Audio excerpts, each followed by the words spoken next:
आपकी समाज के रफीक मंडेलिया जी आए हैं क्योंकि वो कांग्रेस पार्टी के उपाध्यक्ष है राजस्थान के। नसीम अख्तर जी पुष्कर से आई है, आप लोगों से बातचीत कर रही है, तो क्या लगता है आप उनकी बात को नहीं रखोगे? बिसाऊ थाने के अंदर।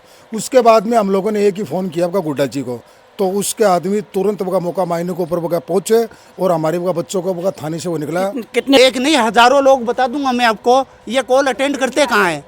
हर तोड़ दो मुंह डलियो, ओला का रहो गुड्डा लियो। मैं अब्दुल वाहिद, आप देख रहे हैं 10/11। अभी मैं मौजूद हूँ वार्ड नंबर 32 मोहल्ला खटीकान में। हमारे साथ यहाँ पर कई सारे मतदाता जुड़े हैं क्योंकि 13 तारीख को झुंझुनू में उपचुनाव होने हैं। मतदान करेंगे सारे लोग, 2 से 3 दिन बचे हैं। यहाँ पर यहीं पर मतदाताओं से जानेंगे कि यहाँ पर किसका माहौल है, लोग किसे पसंद कर रहे हैं। वीडियो में लास्ट तक बने रहना और वीडियो को शेयर कर देना है। नाम है भाई साहब? मोहम्मद आबिद। क्या हाल है आबिद भाई? बढ़िया, अल्लाह का शुक्र है। आप क्या काम करते हो? मैं पेंटिंग आर्टिस्ट का काम करता हूँ। अच्छा, और उपचुनाव का कैसा माहौल है? 2 से 3 दिन ही बचे। उपचुनाव का जो है माहौल आपके सामने है, ग्राउंड रिपोर्ट आप देख रहे हो। ये तो राजेंद्र जो गुड्डा है यहाँ से शहर से है ना विन होके निकल गए यहाँ से शहर से, और माइनॉरिटी ने है ना पूरा अब की बार माहौल बना लिया। पिछले 70 सालों में जो माहौल था, ओला परिवार ने जो हमारे साथ जाति की है, अब उनका हमें कोई सिला तो मिला नहीं होती। एक बात बताऊं, कांग्रेस से ना ही कोई हमने वफादारी की है कांग्रेस से। 70 साल तक हम लोगों ने जो वफादारी की है कांग्रेस से की है। और आज जो ऑल इंडिया के अंदर जो कांग्रेस जो बची हुई है, ये माइनॉरिटी की वजह से बची हुई है।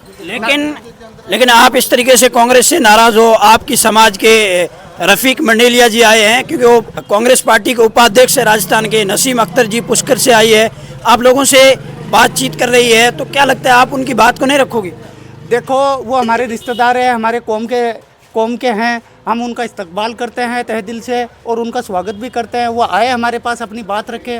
जब उस टाइम पे जब हमारे अंदर जब परेशानियां आती हैं तो नसीम अख्तर जो है हमारी बहन और ये मंडेलिया साहब है, जब कहाँ चले जाते हैं। जब झुंझुनू विधानसभा में एक बात बताओ, जब जातियाँ होती है हमने माइनॉरिटी के साथ में, तो ओला परिवार को आज क्या ज़रूरत पड़ गई? आप रफीक मंडेलिया को लेके आ रहे हो, आप नसीम अख्तर को लेके आ रहे हो, सरमन विधायक को लेके आ रहे हो। तो आपने कभी सरमन विधायक का साथ दिया? आज आप सरमन विधायक के पास जा रहे हो।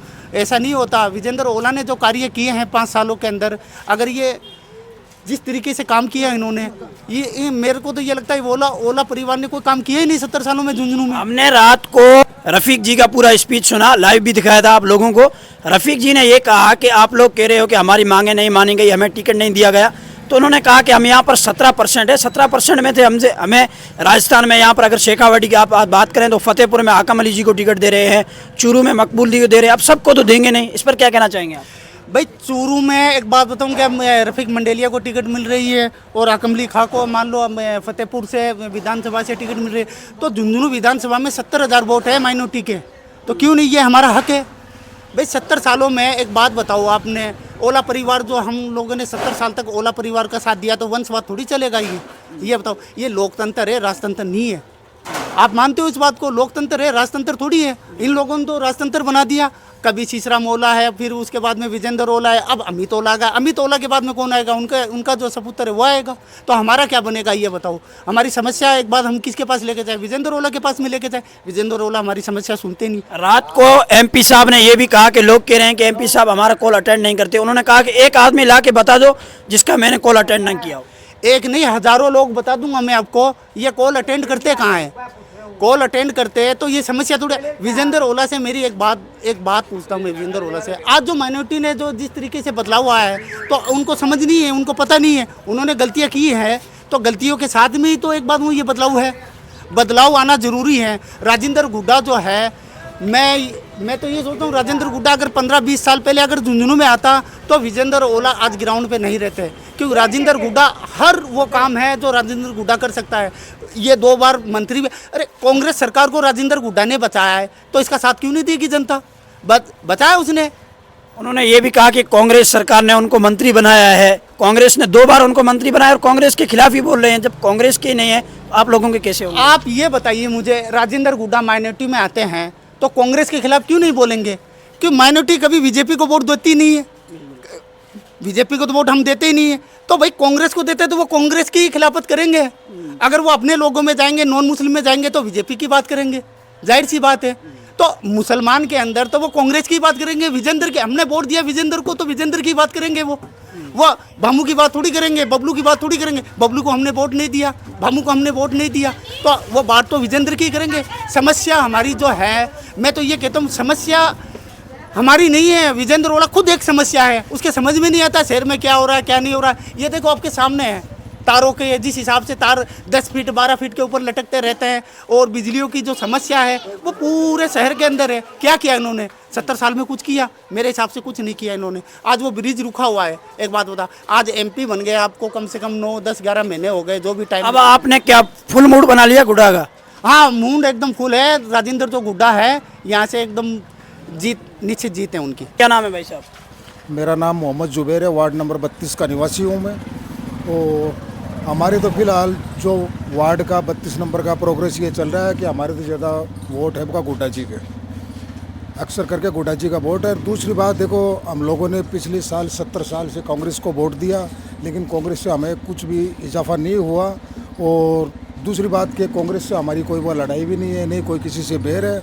लेकिन हम लोग अब की बार सोच समझ के वो जो भी फैसला वो चुना वो का सही चुना है। हम लोग वोट वो राजेंद्र सिंह वो का गुड्डा को देंगे, जितना देंगे भी और वो का दिलाएंगे भी वोट। ऐसा क्या कारण बना आप इस तरीके से नाराज हो गए?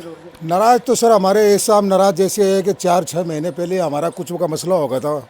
हमारे जो बोगा बच्चे हैं ये कुछ बोगा करते हैं काम बोगा बकरों का का, तो हमारे कोई शक के आधार को ऊपर वो बच्चों को उधर वो बिसाऊ थाने के अंदर बंद कर दिया था। तो हम लोगों ने यहाँ पर जो अपने बोगा प्रत्याशी थे संसद ओला साहब, इनको भी बोगा फ़ोन किया, बोगा 10-11 फ़ोन किया, लेकिन इन लोगों ने हमारा फ़ोन बोगा रिसीव बोगा किया नहीं। अच्छा, पकड़ लिया था आपके बच्चों को? पकड़ लिया था बच्चों। कहाँ पर पकड़ा था? बोगा बिसाऊ थाने के अंदर, अच्छा, बिसाऊ थाने के अंदर। उसके बाद में हम लोगों ने एक ही फ़ोन किया आपका गुड्डा जी को, तो उसके आदमी तुरंत बोगा मौका मायने के ऊपर बोगा पहुँचे और हमारे बोगा बच्चों को बोगा थाने से वो निकला। कितने दिन पहले की बात है? ये हो गई 4 महीने बोगा पहले की बात। हमारे बच्चों को बोगा 10 बजे उन लोगों ने उसके अंदर बोगा डाला थाने के अंदर, शाम को बोगा 6 बजे हमारा पीछा छूटा। तो हम लोग सबको अगर फ़ोन किया, लेकिन कोई भी हमारे काम नहीं है, हमारा फ़ोन भी रिसीव नहीं किया किसी ने भी। ओला जी को कॉल तो किए थे आपने या ऐसे ही बोल रहे हो? फ़ोन किया था? ओला जी को फ़ोन किया, हमारा फ़ोन रिसीव नहीं किया किसी ने। उस टाइम वो बोगा पता नहीं वो दिल्ली थे, पार्लियामेंट में थे, कहाँ पे थे वो हमें बोगा पता नहीं सब। ऐसा भी हो सकता है कहीं वो बिजी हो, कॉल ना अटेंड कर पाए हो? हाँ, ये भी हो सकता है, कोई बोगा खास बात नहीं, बड़ी बात नहीं है। लेकिन हम लोग अब की बार यही फैसला किया कि हम सोच समझ के जितना भी हमारा वोट है, जो हमारे भाई लोगों का रिश्तेदारों का वोट है, हम लोग बोगा गुड्डा जी को वोट करेंगे अब की बार। हाँ, पूरा मूड बना लिया? हाँ, पूरा मूड मारे। हमारा मोहल्ला एक साथ में सब जुट के, हमारे मोहल्ले के अंदर जितने भी लोग हैं, जितने भी समाज के लोग, हम लोगों ने मिल के फैसला किया। और दूसरी बात, हमारे मोहल्ले के अंदर एक कांड और भी हो गया था, जो इधर 1 नंबर रोड के बाहर वहाँ ट्रांसमीटर के एक वहाँ गधा मर गया था, समझिए क्या। तो वो भी बेचारा का गरीब आदमी था, आपका मजदूरी करने वाला आदमी था। उसके लिए भी वहाँ पर वो मौका मायने के ऊपर आपका गुड्डा जी आया होगा तुरंत। वो आगे कुछ भी उसका वो दिलाया, वो क्लेमर वो बेचारा और कोई ले गया गधा आपके जो वो बच्चों का कुछ वो पेट भरने के लिए या कुछ आपकी वो मजदूरी करने के लिए, वो वहाँ पर आके आपका काम चालू किया। अच्छा, बिसाऊ थाने में जो बच्चों को पकड़े थे वो कौन थे आपके? क्या लगते हैं आपके? वो मेरे लड़के थे दोनों साहब। अच्छा, दोनों आपके बेटे थे? दोनों मेरे बेटे थे। वो फिर कितने समय बाद उनको छोड़ दिया गुड्डा जी के आने के बाद? गुड्डा जी फ़ोन किया, 2 आदमी भेजा उधर वक्त थाने के अंदर। थाने के अंदर पहुंचने के बाद के अंदर वक्त 10 मिनट में बच्चों को छोड़ दिया, यानी कि 10 बजे तो उनको किया था बंद, और शाम को वक्त 6 बजे वो छोड़े। हम लोगों ने एक ही फ़ोन किया, सिर्फ एक फ़ोन करते आदमी आके उनको वक्त छुड़वा के चले गए। बिल्कुल। क्या नाम है साहब? मोहम्मद कैफ। और कैफ भाई क्या हाल है? बस बढ़िया अल्हम्दुलिल्लाह। कैसे पसंद करे उपचुनाव में? राजेंद्र गुड्डा। अच्छा, ऐसा क्यों? सर, जो काम में आता है उसको वोट दो, जो काम में नहीं है उसको क्या फ़ायदा वोट देने का। जब आपकी परेशानी हो रही है, आप उसको कॉल कर रहे हो, तो वो क्यों नहीं आ रहा है? उसको आज सांसद किसने बनाया? मुसलमानों ने। 70,000 जो मुस्लिम वोट दे रहे हैं वो किस लिए दे रहे हैं? ताकि हमारा एक मुद्दिकार हो जो हमें आगे लेके जा सके। किस लिए? ताकि हम उसको वोट दे रहे हैं। अगर वो काम में नहीं, फिर क्या फ़ायदा उसको वोट देने का। लोग ये कह रहे हैं कि मुसलमान कौम है वो 2 भाग में बंट गई है। आपको क्या लगता है, एक साथ है या बंटे हुए? नहीं सर, सब एक साथ है। अलग कौन हो रहे हैं? जो है दलाल सब अलग अलग फाड़ गिरवा रहे हैं। किसको मानते हैं आप दलाल? सर दलाल सर बहुत लोग हैं यहाँ पर। सर बहुत लोग हैं यहाँ पर, किसके नाम लें सर? बहुत लोग हैं जो कौम के खिलाफ जा रहे हैं, वो दलाली तो है। सर आपने तो ये कहना है खाड़ तोड़ दो मुँह डालियो, खाड़ तोड़ दो मुँह डालियो, ओला का रहो गुड्डा लियो, बस ये कहना है। सर राजेंद्र गुड्डा को जिताओ, फुल सपोर्ट करो उस बंदे को। जो बंदा बिना सत्ता में आके इतना सपोर्ट कर रहा है हमें, अगर सत्ता में आएगा तो फिर क्या करेगा वो? लेकिन सरकार तो भाजपा की है, फिर कैसे? भाजपा सरकार अच्छी सरकार है, भाजपा गलत नहीं है। अगर जब सरकार का कांग्रेस भी बहुत अच्छी है, लेकिन कांग्रेस के जो ये जो है ना एमएलए सांसद ठीक नहीं है। राहुल गांधी अच्छी मेहनत करते हैं, एक नंबर के। प्रियंका गांधी बहुत अच्छे हैं। वो सर उनका जो आगे रिकॉर्ड खराब कौन कर रहे हैं? एमएलए लोग, एमएलए और सांसद वो मेहनत करते हैं, उनको मेहनत का उनको क्यों नहीं मिलता फल? इसलिए नहीं मिलता। ये नहीं मानते उन? सर ये मानते का, अगर ये मानते हैं तो सर यहाँ से ये जो माहौल खराब होते ही नहीं। अगर ये काम में आते हैं तो यहाँ पर ये माहौल बिगड़ता नहीं। अब आप क्या देखते हैं, इसका क्या हल होना चाहिए? सर आज यही सर कम से कम गुड्डा जी को ज़्यादा ज़्यादा वोट से जिताए, 20,000 वोट से आंची रीड, लेकिन विजेंद्र ओड़ा नहीं जीतना चाहिए। अपने कहना सर, ओड़ा नहीं जीतना चाहिए, चाहे भाजपा जीत जाए। हाँ वापस जीत जाए, खाट तोड़ दो, मुंह डालियो, ओड़ा का रहो, गुड्डा लियो। इतनी नाराजगी? हाँ सर, तो काम नहीं, फिर क्या करना फायदा? तो आपने कई सालों तक चुना आपने, तब कहाँ थे? सर ये बताओ मुझे, आज जो हमारे आ रहे कौम के लोग आ रहे हैं, वो कहते हैं कि आप आपके कौम के लोग आप पुलिस आ रहे हैं। कल नसीम अख्तर ने कहा कि ओला परिवार का मेरे ऊपर बहुत बड़ा एहसान है, यहाँ तक मुझे उन्होंने पहुँचाया है, मुझे टिकट दिलवाई है, कई सारी बातें उन्होंने बताई है। तो फिर उन्होंने कहा कि मेरी समाज को उनके साथ रहना चाहिए। एक बात बताओ, जो वो आज समाजवादी बन रहे हैं, वो कह रहे हैं कि मेरे मुसलमान कौम के लिए हम आए हैं, तो जब मुसलमान कौम के लिए हम मुस्लिम एक जो चुनते थे कैंडिडेट एमडी चौबदार, वहाँ पर 4,000 लोग जमा हुए थे मुसलमान, तब क्यों नहीं आए वो लोग? तब क्यों नहीं बोला कि एक मुसलमान को टिकट दो?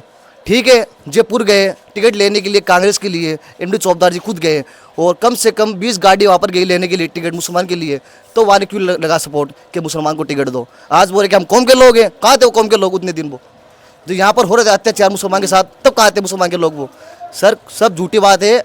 हमें कहते हैं कि गुड्डा जी सबसे बेस्ट है। अब उन्होंने वादा कर लिया कि अब आगे आपके साथ रहेंगे हम, आपके जितने भी नेता आए मुसलमानों के, अब आपके साथ। रफीक जी ने भी कहा कोई भी घटना होती है आप मेरे पास आ जाइए, मैं आपके तमाम मसाइल को हल करूंगा। तो ठीक है, रफीक जी ये बात अब बोल रहे हैं, तो रफीक जी 40 साल से जहाँ पर ये हो रहा था मुद्दा, तब क्यों नहीं? रफीक जी क्यों नहीं? कांग्रेस की सरकार तब क्यों नहीं है कांग्रेस? अब आपको एतमाद नहीं हो रहा है? सर नहीं होगा एतमाद तब होगा जब गुड्डा जिताएंगे। बस गुड्डा को वोट देंगे, उसको जिताएंगे।